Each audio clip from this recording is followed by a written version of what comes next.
pertanyaan berikutnya adalah siapa yang memerintahkan itu? Apakah hanya Pak Yakut gitu ya, Menteri Agama, atau jangan-jangan di atas Menteri Agama ada yang memerintahkan gitu ya? Soal keputusan membagi 50% buat haji reguler dan 50% buat haji khusus. Dari beberapa nama yang dicekal gitu ya dari perusahaan tour and travel, kemungkinan besar adalah mereka tidak dapat kuota ini secara gratis ya. Barangkali ada sejumlah pemberian tertentu yang ini kemudian ditelusuri oleh KPK dengan melakukan pemeriksaan tidak saja kepada pejabat di Kementerian Agama tapi juga agen atau perusahaan penyelenggara haji dan umroh. Kalau betul Yakut ini ditetapkan sebagai tersangka, ini artinya hat-trick.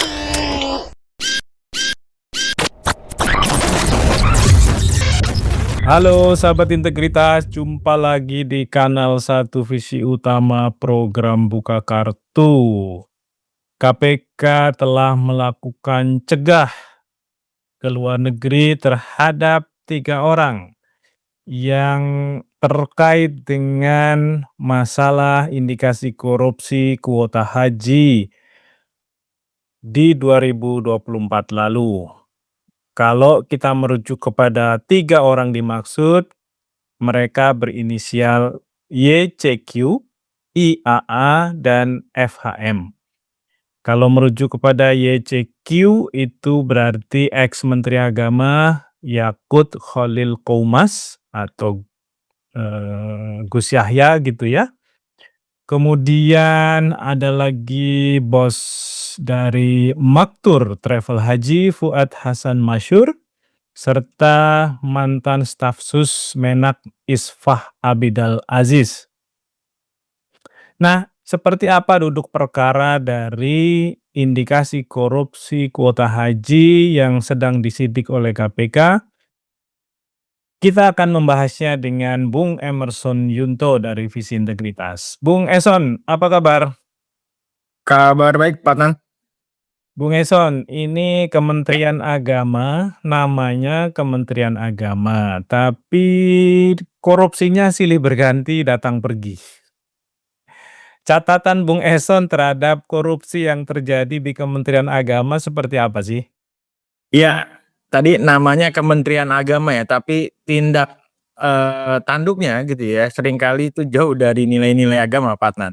Jadi kalau bicara soal korupsi di Kementerian Agama, mungkin kita merujuk di tahun 2001 ya, dimulai 2001 sampai 2025. 2005 itu pernah terjadi kasus penyalahgunaan biaya haji dan dana abadi umat yang melibatkan Said Agil Husin Al-Munawar ya, Menteri Agama saat itu. Dan juga stafnya Taufik Kamil.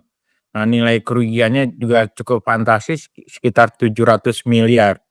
Nah, di 2011, 2012 itu muncul kasus pengadaan Al-Qur'an dan laboratorium madrasah ini melibatkan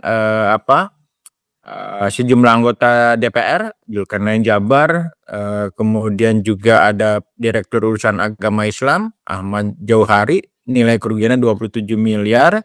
Kemudian di 2014-2016 itu ada kasus penyalahgunaan biaya haji dan dana operasional menteri yang melibatkan Surya Dharma Ali, nilai kerugiannya waktu itu 27,3 miliar.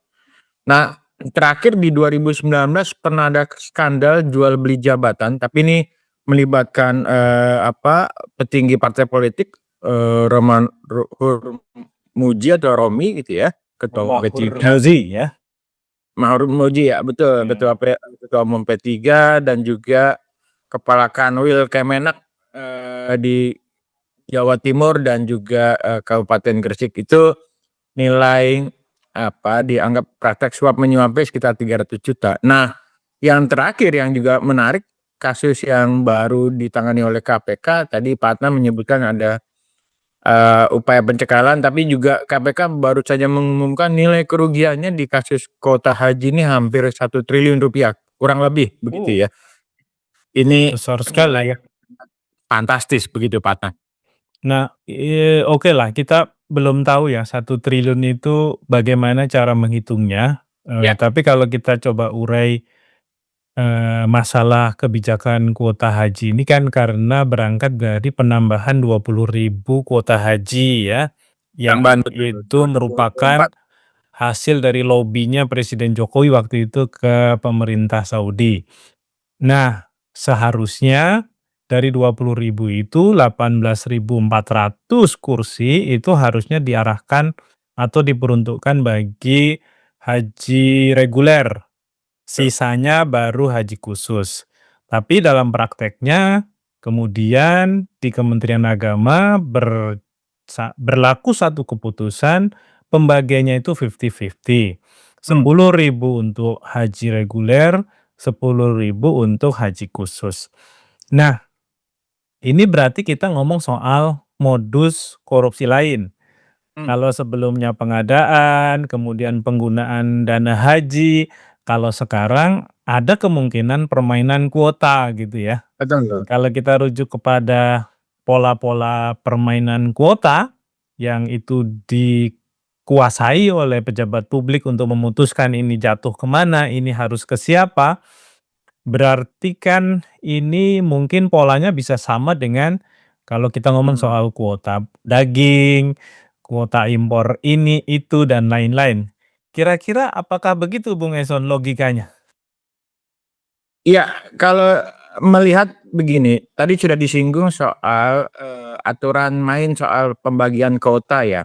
Kuota haji kan kalau menurut Undang-Undang Penyelenggaraan Haji itu menyebutkan kuota haji khusus atau, non reguler itu hanya sekitar 8%. Jadi nggak bisa itu dibagi menjadi 50% atau 50-50 ya.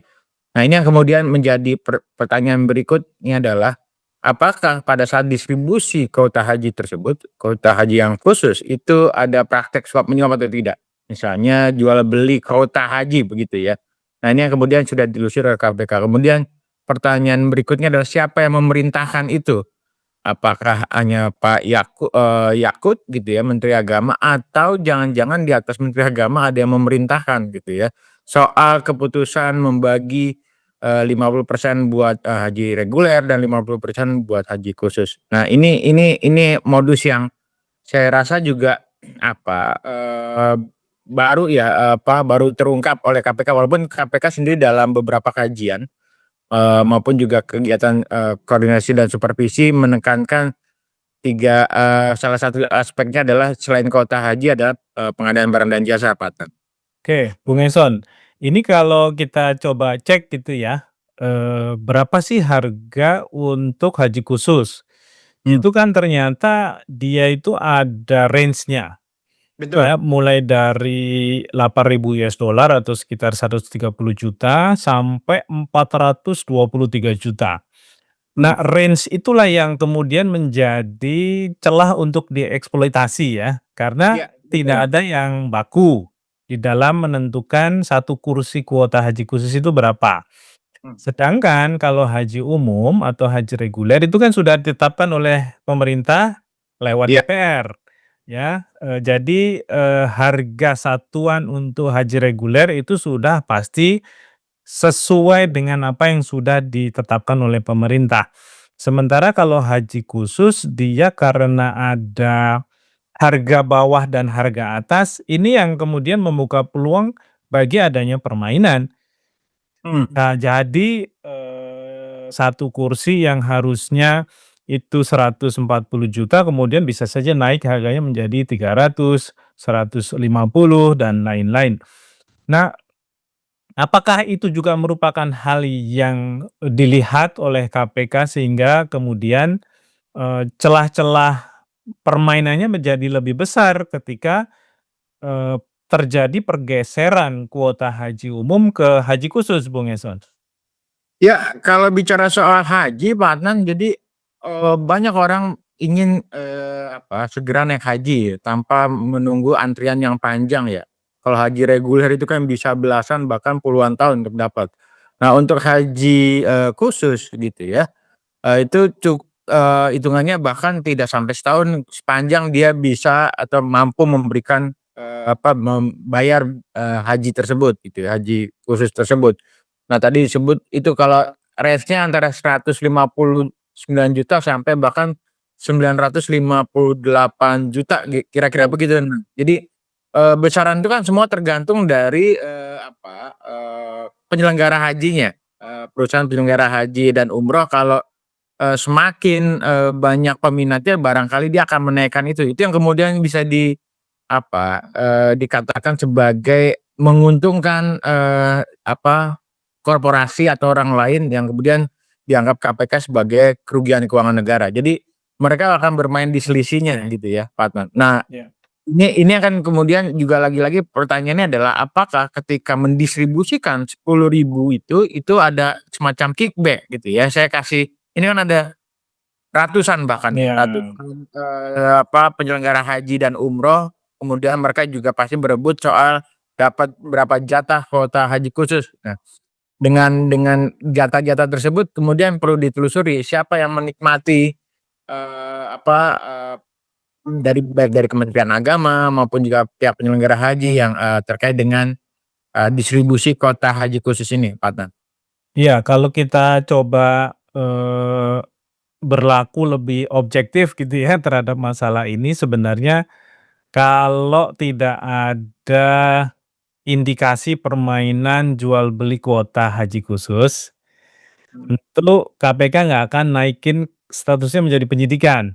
Betul. Karena bisa saja pembagian 50-50 dari 20.000 kuota haji baru yang diberikan sebagai hadiah oleh pemerintah Saudi kepada Indonesia itu, terjustifikasi misalnya karena ya kalau haji reguler nggak siap ini kita melaksanakan dan menambah langsung sebanyak itu misalnya. Ya, Karena kan bagaimanapun persiapannya banyak, dan, kalaupun itu melanggar undang-undang misalnya soal haji, bisa jadi itu hanya sebatas pelanggaran administrasi. Cuma dia menjadi problem korupsi kan ketika indikasi jual beli kuotanya itu yang kemudian menjadi, titik tekan dari, mungkin penyidikan KPK. Begitu ya Bung Eson kalau kita ingin, lebih fair melihat perkara ini. betul betul. Mungkin ini kan dianggap, pihak Yakult sendiri menyatakan bahwa ini kebijakan dibuat di zamannya dan olehnya gitu ya. Jadi, seperti yang dikatakan Pak Adnan, barangkali kalau ini adalah "normal" tanda kutip, berkaitan dengan alasan-alasan pertimbangan tertentu mungkin 10.000 mungkin layak jadi perdebatan. Tapi pertanyaannya adalah apakah 10.000 itu adalah 10.000 yang murni atau kemudian 10.000 ini ada semacam, pemberian-pemberian tertentu ya, suap menyuap untuk dapat jatah 10.000 ini. Ini yang kemudian perlu ditelusuri. Tapi kalau melihat dari beberapa, nama yang dicekal gitu ya dari perusahaan, tour and travel, kemungkinan-kemungkinan besar adalah, mereka tidak dapat kuota ini secara gratis ya. Mhm. Barangkali ada sejumlah pemberian-pemberian tertentu yang ini yang kemudian ditelusuri oleh KPK, dengan melakukan pemeriksaan tidak saja kepada pejabat di Kementerian Agama, tapi juga agen atau perusahaan, penyelenggara haji dan umroh. Oke, Bung Eson ini mungkin yang terakhir, terkait Mmm, 2 keputusan atau 3 keputusan KPK terakhir ya, terkait mhm, dengan kasus kuota haji ini. Pertama, KPK menaikkan statusnya dari penyelidikan ke penyidikan. mhm, Artinya sudah semakin terang ada indikasi pidana gitu ya. ya, Soal siapa tersangkanya ini yang belum. mmm, Kedua, tadi Bung Eson menyebut KPK sudah menyampaikan ada indikasi kerugian negara yang mencapai hampir 1 triliun. Nah, yang ketiga ada pencegahan terhadap beberapa orang untuk berpergian ke luar negeri. Dan orang-orang ini adalah orang-orang yang pernah juga diperiksa oleh KPK terakhir. betul, Misalnya Gus Yakut sebagai mantan Menteri Agama, ya beberapa waktu lalu baru diperiksa oleh KPK. iya, Langsung keluar pencegahan dan KPK sepertinya akan memanggil kembali. melakukan pemeriksaan kembali kepada Gus Yakut dan beberapa orang yang lain. Nah, ini artinya apa Bung Eson? Apakah sebenarnya ini akan jadi titik terang dari kasus kuota haji, dan seberapa misalnya KPK berani? Karena ini berhadapan juga dengan, orang-orang kuat ya yang, misalnya berlatar belakang dari, ormas agama yang juga besar gitu ya, seperti Gus Yakut kan, dari NU misalnya.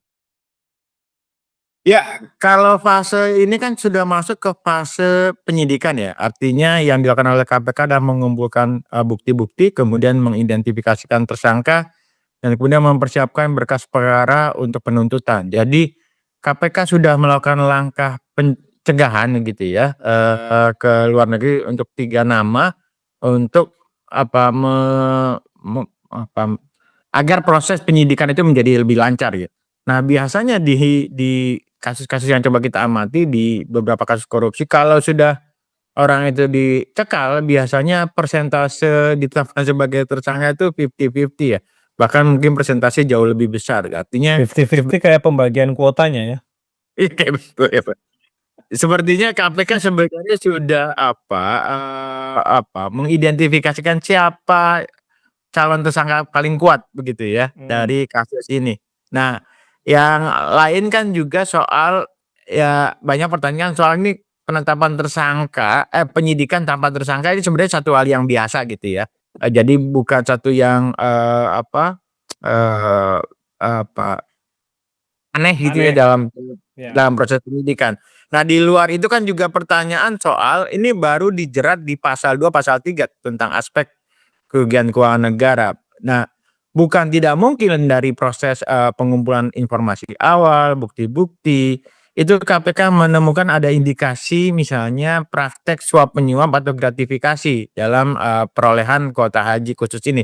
Nah, KPK sebenarnya bisa menambahkan itu di, Mmm. pasal terbaru ya. Jadi kasus ini mungkin, presidennya ada di kasus misalnya saya ambil contoh Akil Mukhtar ya. Jadi tidak hanya suap menyuap, juga ada gratifikasi dan sebagainya. Ini yang kemudian, sangat mungkin bagi penyidik untuk menambahkan pasal, tidak hanya pasal 2 dan 3 tapi juga pasal-pasal terkait dengan suap menyuap maupun juga gratifikasi. Oke Bung Eson, kita tunggu bagaimana KPK mengambil sikap finalnya terhadap masalah kuota haji ini. Tapi kita berharap ini adalah kasus terakhir lah ya yang ditangani oleh penegak hukum yang melibatkan orang-orang di Kementerian Agama.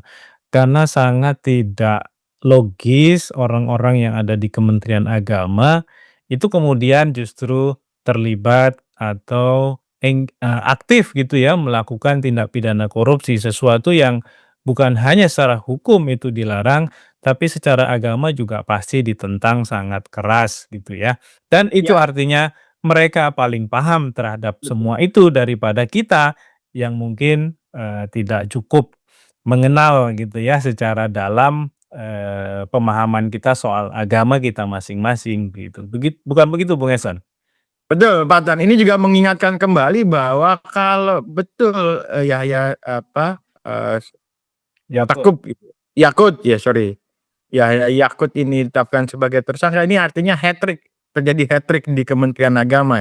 Saya nggak tahu apakah KPK menaikkan status, Yakult ini dari saksi apa tersangka, kita mungkin akan lihat minggu ini minggu ini atau 2 minggu lagi ke depan. Tapi Ya, apa orang memproyeksikan kemungkinan ada peningkatan status ya terhadap, mantan Menteri Agama ini. ya. Kita sekali lagi mendukung langkah yang dilakukan oleh, KPK, melakukan proses perbaikan gitu dalam hal penyelenggaraan haji termasuk mengatasi masalah-masalah yang berkaitan dengan kuota haji gitu. Ya, oke Bung Eson. Kita coba lihat ke depan seperti apa langkah KPK. Jika memang KPK mengambil langkah yang tegas, tentu ini juga adalah harapan karena kita juga masih menunggu bagaimana KPK di bawah pemerintah hari ini apakah akan tetap seperti sebelum-sebelumnya yang mengecewakan atau kemudian melakukan Eee, upaya-upaya baru yang bisa mengembalikan dan memulihkan kepercayaan publik, terhadap mereka. Bung Eson, terima Ya, kasih untuk insight-nya.